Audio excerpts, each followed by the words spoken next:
क्रिया को प्रारंभ करने, जारी रखने तथा नियंत्रण रखने की प्रक्रिया है संवेग, अभिप्रेरणा, अभिरुचि या ध्यान। तो ये हो जाएगा आपका अभिप्रेरणा। हम चले जाएंगे विकल्प बी के साथ।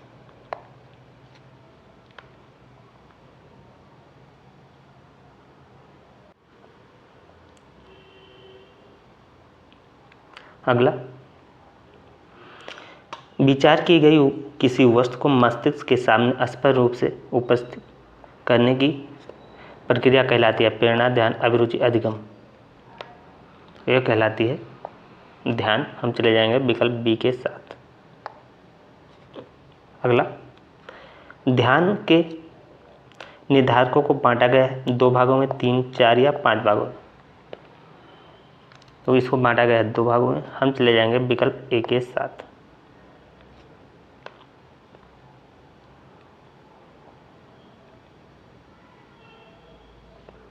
अगला, अभिरुचि अपने क्रियात्मक रूप में एक मानसिक संस्कार है। कथन किसका है? क्रो एवं करो का, मैकडूल का, ड्रेवर का या प्रोफेसर भाटिया साहब का। तो ये कथन है ड्रेवर का। हम चले जाएंगे विकल्प सी के साथ। अगला, अभिरुचि के स्रोत हैं प्राकृतिक स्रोत, अजैविक स्रोत, दोनों या इनमें से कोई नहीं। तो ये दोनों स्रोत हैं। हम चले जाएंगे विकल्प सी के साथ।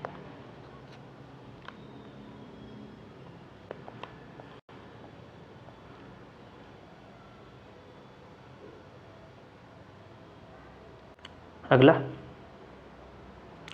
अपने अनुभवों को संचित रखने और उनको प्राप्त करने के कुछ समय पश्चात चेतना के क्षेत्र में लाने की जो शक्ति हमें होती है उसे कहते हैं, क्या कहते हैं? स्मृति, अभिप्रेरणा, ध्यान, अभिरुचि।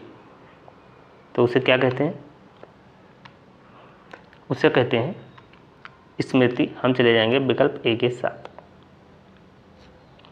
अगला,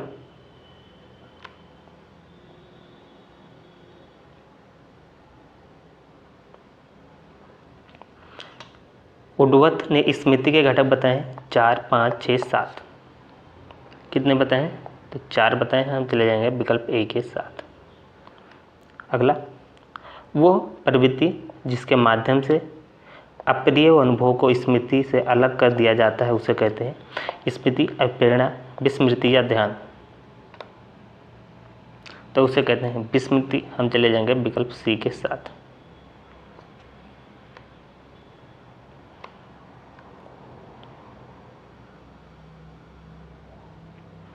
अगला, प्रेरणा होता है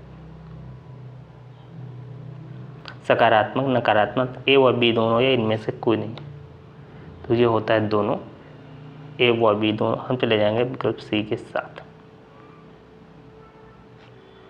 अगला, स्मृति सीखी हुई वस्तु को का सीधा उपयोग है। यह कथन है वुडवर्थ का, मैकडूगल का, स्किनर का या रोस का। तो ये कथन है वुडवर्थ का। हम चले जाएंगे विकल्प ए के साथ।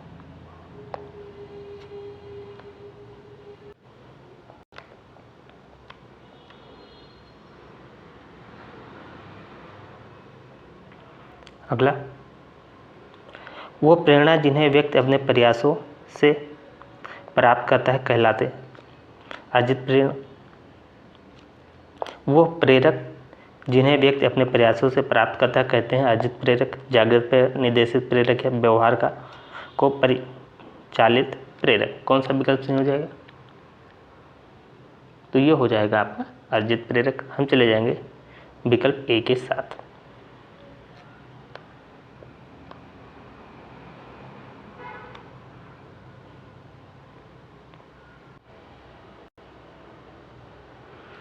अधिगम, धारण, पुनः स्मरण तथा पहचान आदि प्रतिक्रियाएं आती हैं रुचि के अंतर्गत, कल्पना के अंतर्गत, ध्यान के अंतर्गत, स्मृति के अंतर्गत।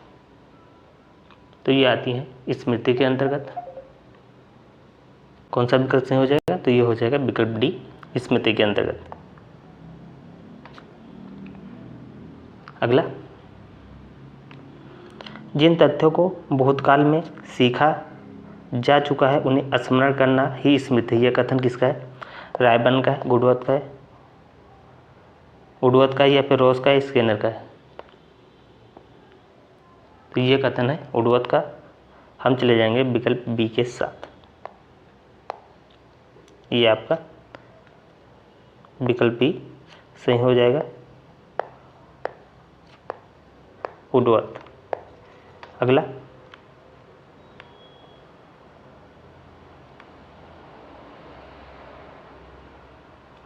बालक में अभिप्रेरणा उत्पन्न करने का प्रमुख स्रोत है उद्दीपक, रुचि, आवश्यकता या उपरोक्त सभी।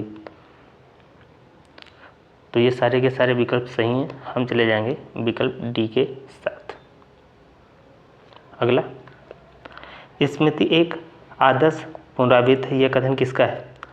स्काउट का है, जैक्स का है, रैबन का है या रॉस का है? तो ये है स्टेटमेंट स्काउट का, हम चले जाएंगे विकल्प ए के साथ। ये वाला ऑप्शन सही हो जाएगा।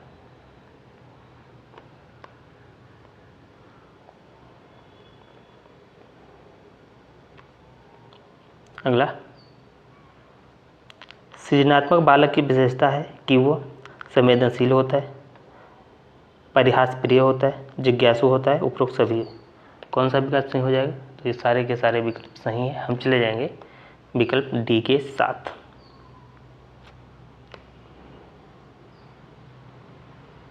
अगला, किसी दूसरी वस्तु की अपेक्षा एक ही वस्तु पर चेतना का केंद्रीकरण अवधान है, यह कथन किसका है? यह है आपका पहला ऑप्शन हो जाएगा क्रो एंड क्रो।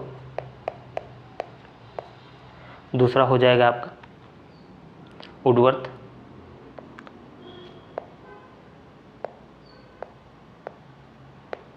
वुडवर्थ, ठीक। और तीसरा हो जाएगा आपका डम्बेल।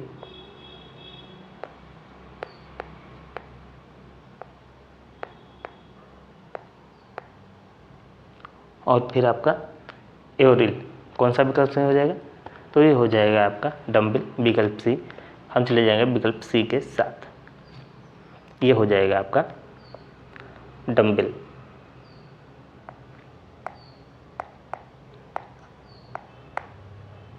डम्बेल क्या हो जाएगा? सही हो जाएगा। आप लोग कमेंट करके बताइएगा ये क्लास आप लोगों को कैसी लगी। इसे लाइक करें, शेयर करें और चैनल को सब्सक्राइब करके बेल आइकन दबा दें। पीडीएफ के लिए आप लोग टेलीग्राम ग्रुप ज्वाइन कर लें, जिसका लिंक आपको कमेंट बॉक्स में मिल जाएगा। तो इस क्लास में इतना ही। जय हिंद, जय भारत।